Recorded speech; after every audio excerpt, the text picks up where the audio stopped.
Good morning everyone, my name is Vanshika and I am a BRT student. So फिर से हम इस video में आपको एक मोस्ट कॉमन प्रॉब्लम के बारे में बताएंगे जो कि है ब्रेन ट्यूमर।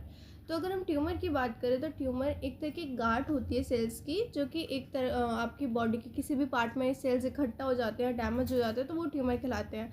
और ये डिपेंड करता है कि कौन सा टाइप का आपका ट्यूमर है। अगर वो ट्यूमर मैलिग्नेंट टाइप का होता है तो वो बाद में आपका कैंसर का रूप भी ले सकता है। तो ये आपके लिए डेंजरस हो सकता है और आपको इसका पहले ही डायग्नोस कर लेना चाहिए। तो हम ब्रेन ट्यूमर की बात कर रहे हैं तो ब्रेन ट्यूमर भी आपके बहुत सारे टाइप्स के होते हैं। तो अगर हम इनमें बात करें कि बेनाइन ट्यूमर और मैग्लाइन ट्यूमर में क्या डिफरेंस है, तो बेनाइन ट्यूमर क्या होता है कि एक नॉर्मल टाइप के जो हमारे सेल्स होते हैं वो डैमेज होकर इस जगह पे इकट्ठा हो जाता है और गांठ बना लेते हैं।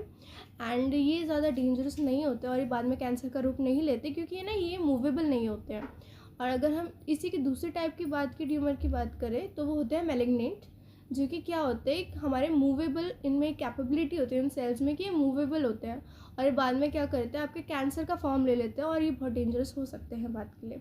सो बेसिकली अगर हम बात करेंगे ब्रेन ट्यूमर की, तो ये भी दो टाइप के होते हैं, कैंसरस हो गया, एक नॉन कैंसरस हो गया। जो हमारे कैंसरस सेल्स होते हैं उनको हम बोलते हैं मैलिग्नेंट ट्यूमर, और बेसिकली हमारे जो नॉन कैंसरस सेल्स हो गए वो हमारे हो गए बेनाइन। ठीक है। अब हमारे ब्रेन ट्यूमर के अंदर भी बहुत सारे टाइप्स आते हैं। ठीक है, अब हम उन्हीं टाइप्स की बात करेंगे। अब ब्रेन ट्यूमर की टाइप की बात करें तो उसमें हमारा एक हो गया कॉर्कोइड प्लेक्सस ट्यूमर। तो कॉर्कोइड प्लेक्सस क्या होता है कि कॉर्कोइड प्लेक्सस का काम होता है हमारे ब्रेन में स्पाइनल फ्लूइड को बनाना। और स्पाइनल फ्लूइड का काम क्या होता है कि हमारे स्पाइनल कॉर्ड और ब्रेन को न्यूट्रिशन प्रोवाइड करना। आपको बेसिकली पता है कि हमारे स्पाइनल कॉर्ड और ब्रेन क्या होता है, बहुत एक्सटेंशियल काम करते हैं हमारी बॉडी में।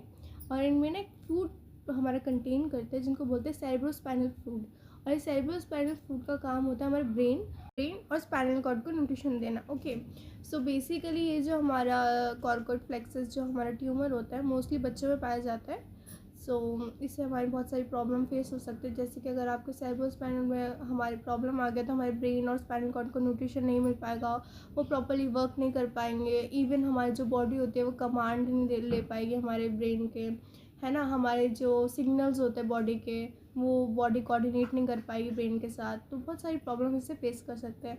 अगर हम नेक्स्ट ट्यूमर की बात करें तो इसमें आता है हमारा पीनियल ट्यूमर ब्रेन पे।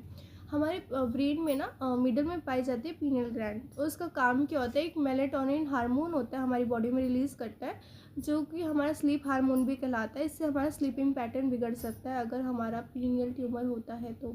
सो बेसिकली बहुत मेन फंक्शन करता है हमारे स्लीपिंग पैटर्न को मेंटेन करने में, और अगर इसमें ट्यूमर होता है तो हमारा स्लीपिंग पैटर्न बिगड़ सकता है। ये भी मोस्टली हमारे चिल्ड्रंस में पाया जाता है।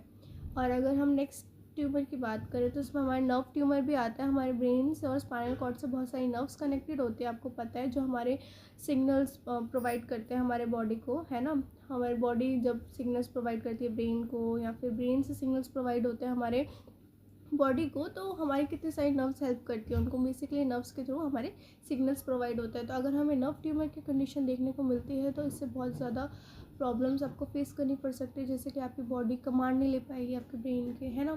तो ये चीज़ आपको फेस करनी पड़ सकती है। और भी बहुत सारे कॉजेज़ होते हैं हमारे ब्रेन ट्यूमर आते हैं, बट सो ये तो हमारे कुछ ब्रेन ट्यूमर्स की बात होगी। इसके अलावा भी हमारे ब्रेन में बहुत सारे ट्यूमर पाए जाते हैं जो कि मैं आपको अगली वीडियो में बताऊँगी। ठीक है, तो ब्रेन ट्यूमर के अलावा अब अगर हम इनके सिम्टम्स की बात करें तो आपको बहुत सारे सिम्टम्स देखने को मिल सकते हैं, जैसे कि आपकी ब्लरी आइज़ हो जाएगी, आपको विजन प्रॉब्लम हो जाएगी, बॉडी कोऑर्डिनेशन नहीं कर पाएगी आपके ब्रेन के साथ, इवन आपको हियरिंग प्रॉब्लम होगी, बॉडी बैलेंस नहीं हो पाएगी, नॉजिया फील होगा, वॉमिटिंग आएगी, हेडेक होने लग जाएगा। तो बहुत सारे सिम्टम्स इसके देखने को मिल सकते हैं आपको। अब इसके अलावा अगर हम इसके डायग्नोस की बात करें तो एमआरआई और सिटी स्कैन होता है ब्रेन का। उसके अलावा बायोप्सी क्या होती है हमारे जब भी ट्यूमर होता है, तो बायोप्सी में क्या होता है कि आपका जो ट्यूमर होता है उसके टिश्यूज़ और सैंपल के लिए टेस्ट लिया जाता है, उसके थ्रू पता लगाया जाता है कि कौन से टाइप का आपको ट्यूमर है, मैलिग्नेंट या बेनाइन। ठीक है, तो उसके हिसाब से उसका आपका ट्रीटमेंट होता है। और अगर ट्रीटमेंट की बात करें तो बेसिकली ट्रीटमेंट में आपका ब्रेन सर्जरी आ गया। ठीक है, क्योंकि ब्रेन ट्यूमर की बात हो रही है यहाँ पर, तो ब्रेन सर्जरी आ गया, न्यूमोथेरेपी हो गया, कीमोथेरेपी हो गया, आपका रेडियोथेरेपी हो गया, एंड रेडिएशन थेरेपी हो गया। बहुत सारी थेरेपीज़ हमें दी जाती हैं। और ऐसी ही वीडियोस को देखने के लिए मेरे चैनल को लाइक कीजिए, सब्सक्राइब कीजिए। थैंक